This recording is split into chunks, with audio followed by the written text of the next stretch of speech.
listening to Your Secret is Safe with Me, non-judgmental talk about infidelity with Dr. Marie Murphy. If you're looking for new perspectives on complicated relationship issues, you've come to the right place. Days go by, they're crawling by.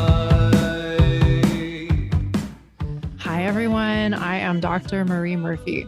I'm a relationship coach, and I help people who are engaging in anything they think counts as infidelity to deal with their feelings, clarify what they want, and make decisions about what they're going to do. No shame, no blame, and no judgments. If you're in the midst of an infidelity situation and you'd like my help sorting it out, you can schedule an introductory coaching session with me through my website, mariemurphyphd.com. I offer compassionate, confidential coaching via Zoom, which means we can work together no matter where you're located. All right.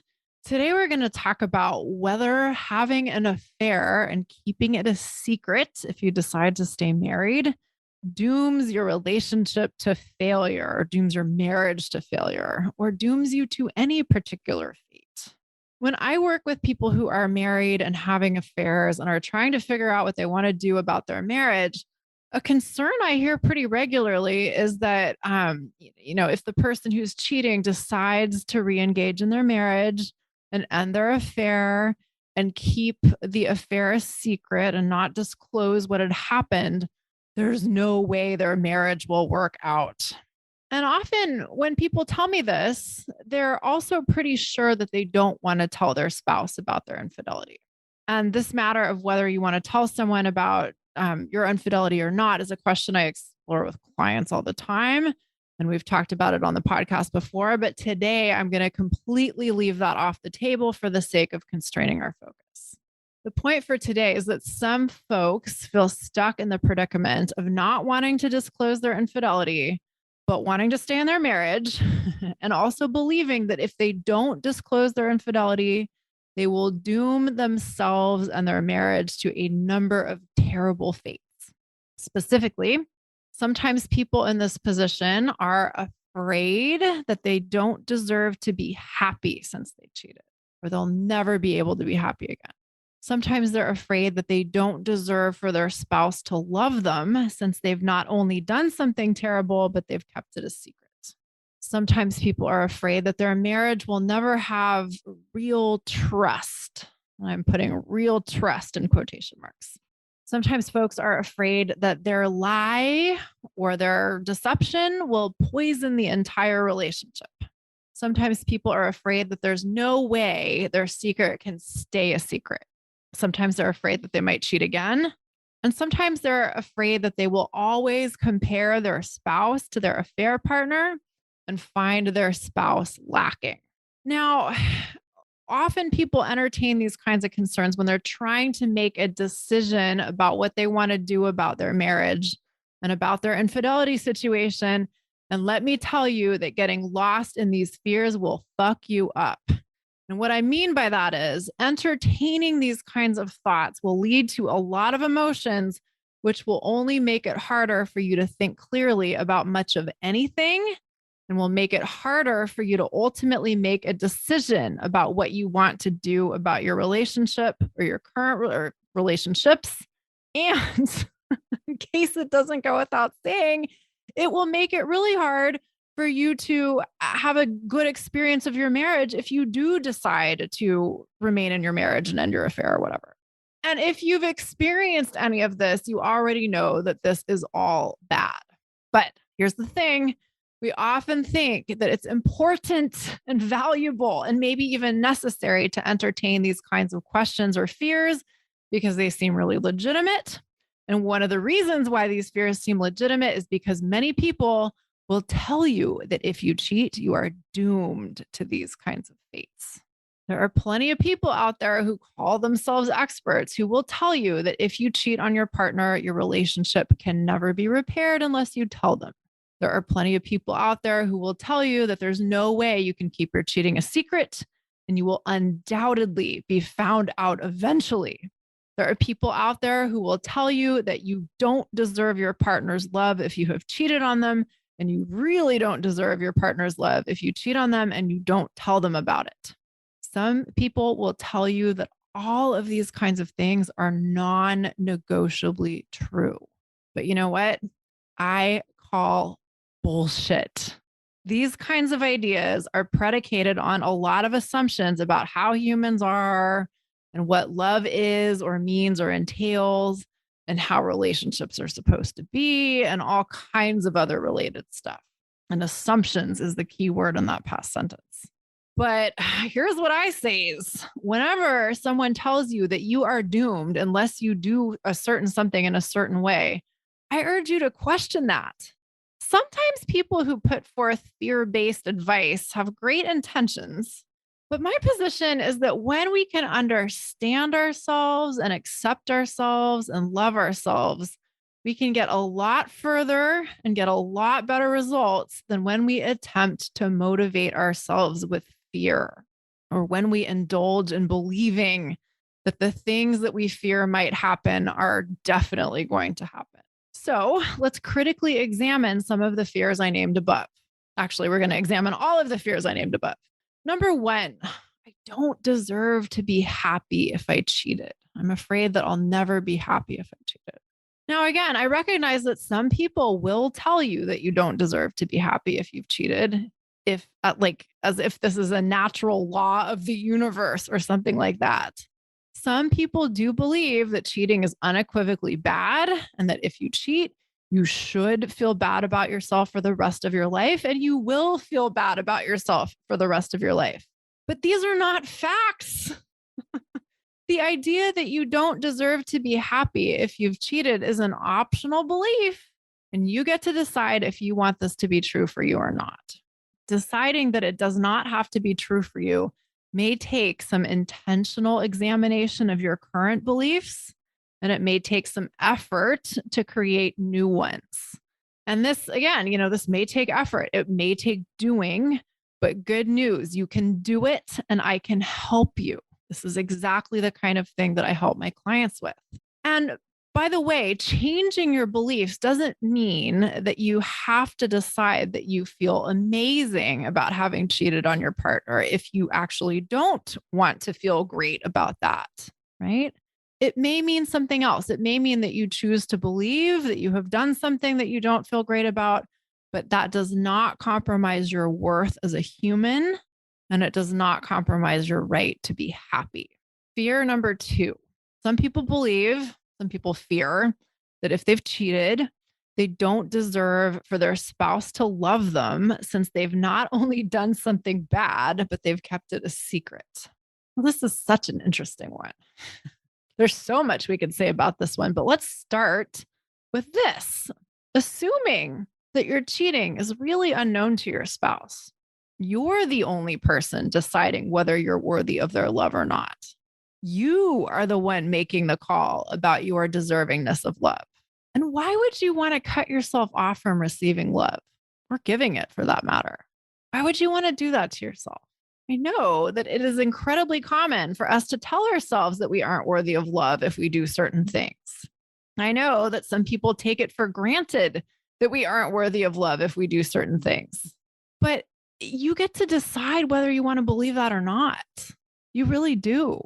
Some people try to tell me that if we loved everyone no matter what, no one would be accountable for their actions and the world would just go to hell. Right? But I don't agree with that. People are going to do whatever they want no matter what, number one. And more importantly, we can hold ourselves and others accountable without withholding love. And I could talk all day about how that works.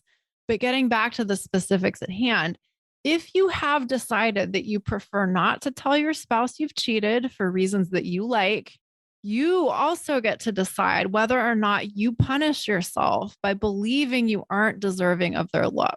That's your belief that you can either choose to continue believing or not. This fear is also predicated on the notion that secrets are bad. And here too, you get to choose what you think about secrets. You get to decide what keeping a secret means to you and, if or why it might be okay for you to have a secret. In another podcast episode, and I can't even remember which one it was right now, I talked about secrets and privacy and what counts as something that we're supposed to share with others. Right. And so these are important things to think about. But in brief, you don't have to accept the idea that keeping a secret is a categorically terrible thing to do. In fact, you might decide that sometimes keeping a secret is a good thing for you to do. Right. Okay. Fear number 3. Some people are afraid that their marriage will never have quote unquote real trust if they've cheated and kept that a secret, and they keep that a secret. Here's the deal, people. We all decide what trust means to us. We all decide whether we trust someone or not. There are no actions that we can perform that ensure that someone will trust us. And there's nothing we can do that will ensure that someone does or does not trust us, right? Oops. Whatever. I said that kind of funny. Anyway, the point is, it's not our actions per se that demonstrate trust or that create trust, right?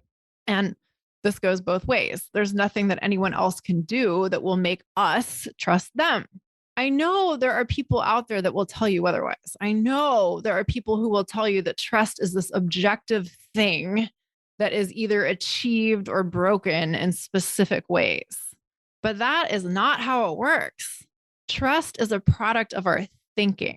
And to illustrate this, you've probably heard stories of paranoid partners who always think that their significant other is cheating on them, no matter what their significant other is actually doing.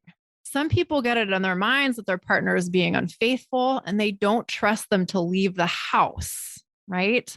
Sometimes they install surveillance cameras within the house because they believe their partner is having partners come over or having wild orgies in their absence, right? And even if no evidence turns up to suggest that this is actually the case, the paranoid partner may still believe that their person is cheating on them, right? So it doesn't necessarily matter what someone's behaviors actually are, right? Trust doesn't necessarily have anything to do with how another person is behaving. This kind of paranoia totally happens. It's totally human. We all get some ideas into our heads from time to time that have very little basis in verifiable facts. And I'm not suggesting that if your person suspects you of cheating and you've been doing absolutely nothing of the sort and they're surveilling you, that you just want to go ahead and deal with that and be like, oh, no problem. We all get some crazy ideas into our heads from time to time. You get to decide what kinds of behaviors you're willing to tolerate and what you aren't. But the point is, for now, that trust comes from our thinking. So, what exactly is real trust? What does that mean for you in your marriage? Do you and your partner have a shared definition of what it means? It's okay if you do, and it's okay if you don't. What I want to highlight is that you may be driving yourself crazy about something that you haven't even clearly defined for yourself.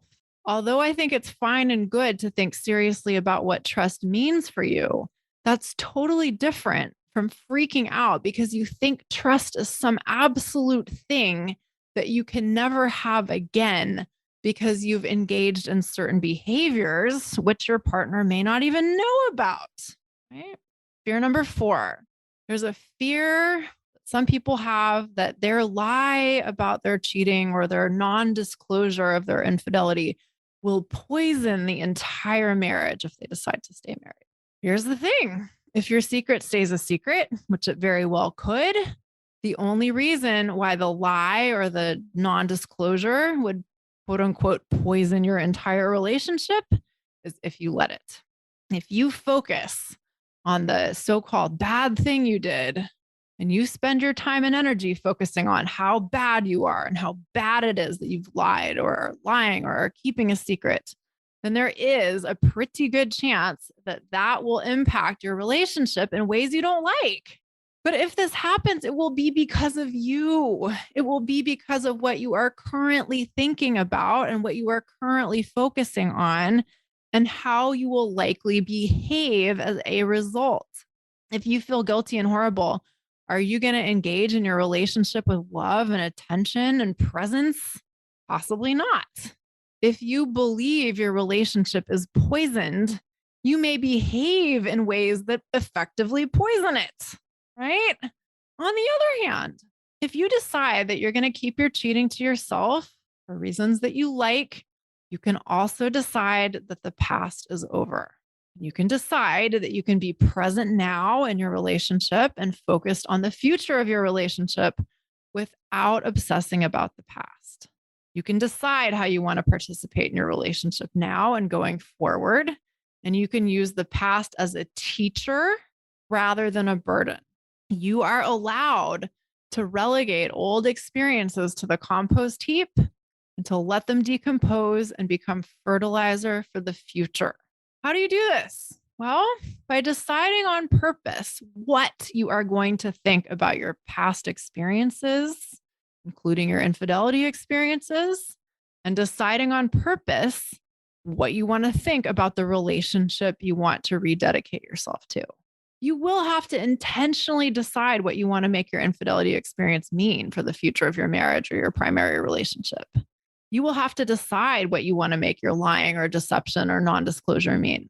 It does not have to mean that your relationship is tainted or poisoned. Even if you don't feel great about lying, and even if you don't want to give yourself a pat on the back for having lied, focusing on what you've done that you aren't thrilled with is a choice. And I would consider it a focus error. You can focus on what you learned from doing something that you aren't thrilled with having done. And you can always choose where you place your attention, right? That's within your power to do, even if it may take some practice to shift it. Fear number 5. Some people worry that there is no way the secret of their infidelity can remain a secret. Well, here's the thing. It's possible that your infidelity might be likely to emerge, right? But this is something that I encourage people to address when they're deciding whether or not they want to disclose their infidelity. And if you think there's a good chance that you really cannot keep your infidelity a private matter, then you might choose to disclose it and get out in front of it and deal with the situation in that way. But that's a separate thing. That's a whole different conversation. If you have decided already that you are as sure as you can be that your spouse or your partner would never find out about your cheating unless you told them, and you've decided not to tell them, but you also keep entertaining the worry that your secret might somehow come to light and be revealed, it is time for you to decide to take a more active role in managing your mind. Ever heard the quote, "The mind makes a wonderful servant, but a terrible master"? That one is attributed to someone named Robin Sharma, but I bet somebody said that long before Robin Sharma was ever a twinkle in their parents' eyes. It's an old idea at any rate. How about this quote? "The mind is like a drunken monkey that has been stung by a scorpion and spooked by a ghost." That's an old one too. Or this one. "The mind is like a toddler who has gotten a hold of a pair of scissors. They may not mean any harm. And in fact, they may be having a great old time, but they are fucking dangerous." And that last one, as far as I know, comes from Brooke Castillo. Now, here's the point of each of these quotes. Our minds are inclined to run wild. And if we let them do that, they will drive us crazy. But we don't have to let them drive us crazy.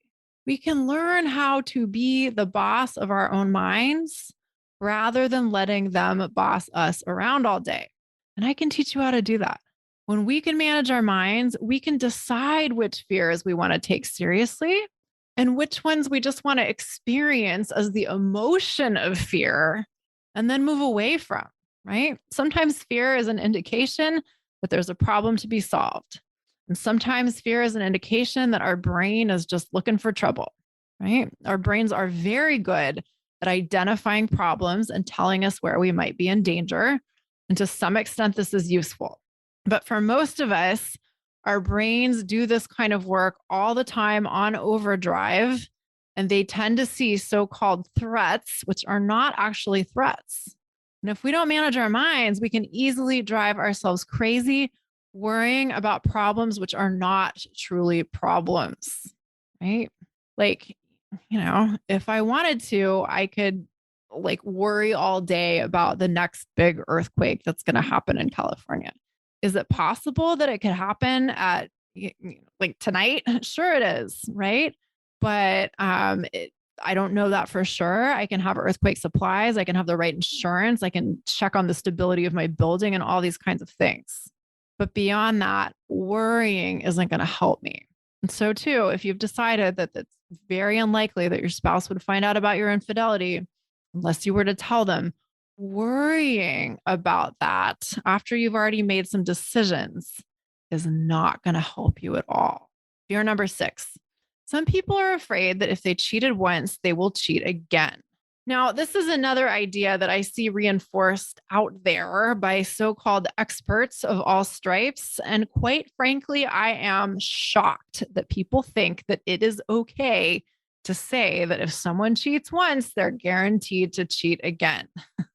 That simply isn't true, number one. And number two, this way of thinking suggests that people do not have the capacity to change. And that is such a disservice to all of us. We all have the capacity to change. We all have the power to change. We may have to learn how to make use of our power to change, but the capacity is there. It is also, of course, true that some people who cheat do cheat again. That is an observable, verifiable fact. But that does not mean that everyone who cheats will cheat again. And moreover, it does not mean that if you cheat once, you will cheat again or that you have to cheat again. Not at all. If you don't want to cheat again, you don't have to cheat again. You are not compelled to repeat your past actions. Now, I know some of you are listening to this and thinking, but what about people who are sex addicts or sex and love addicts or are addicted to relationships? And I'm not going to take on the whole topic of addiction right now, but I will say this. We have the capacity to shift even our most deeply entrenched patterns. A lot of us, whether we consider ourselves addicts or not, have some pretty well established patterns of behavior that aren't really that helpful to us and that we may not really like, but that we keep engaging in, right? And when we start to get clear, often we try to deal with this problem by just forcing ourselves to stop the thing we're doing. And this often doesn't work. And here's why. We need to get clear on how our thinking impacts our feelings and our feelings drive our actions, right? When we do this, we have a lot more power to change our behaviors than we otherwise do.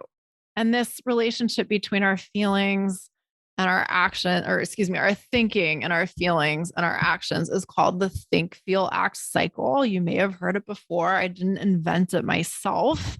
And when we understand how the think, feel, act cycle works, we can gain so much more insight into why we behave the way we do. And with this awareness, we can then make changes in our behavior that we can sustain. Now, along with that, it's also important to say that some people who tell me they want to rededicate themselves to their primary relationship, but are afraid they'll cheat again, are really saying that they're highly ambivalent about their primary relationship. If you're afraid you're going to cheat again because you're not satisfied in your primary relationship and you don't know what to do about that, then you have other decisions to make, such as, do you really want to reinvest in your primary relationship? And if you do, but you think something is lacking from that relationship, what are you prepared to do about that? And then, of course, I also just want to mention that some people just want to have more than one partner. Some people just don't want to do monogamy. And that's a totally legitimate preference, right? And if that is your preference, but you're currently in a monogamous relationship or a relationship that is supposed to be monogamous, your work may be in claiming your desire for non-monogamy and then deciding what you want to do about that, right? Fear number 7. Some people are afraid they'll always compare their spouse to their affair partner and find their spouse lacking. If you are concerned about this, I have excellent news. You are 100% in charge of whether you compare your spouse to your affair partner or affair partners or anyone else for that matter. You can choose to make comparisons or not. If you're deep in the habit of making comparisons, you may need to learn how to change that habit and put some energy into shifting that habit, but you can. And you can learn to instead focus on what you love and appreciate and enjoy about your spouse. That may require shifting your mental habits, but it's going to make you feel better, number one. And number two, it's totally possible. And this is not to say that you have to ignore challenges in the relationship and things that you want to address, but it does mean that making comparisons is totally optional. You get to decide what you focus on. Making comparisons is sometimes a way we focus on what we think is wrong. And in relationships, focusing on what we think is wrong is rarely as helpful as we think it's going to be.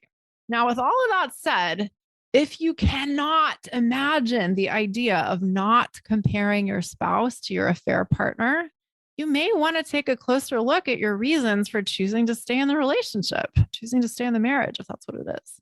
If you have made a decision that you want to be with your spouse and stay in that relationship for reasons that you like, comparing your spouse to your affair partner may just be a mental habit that you want to unlearn.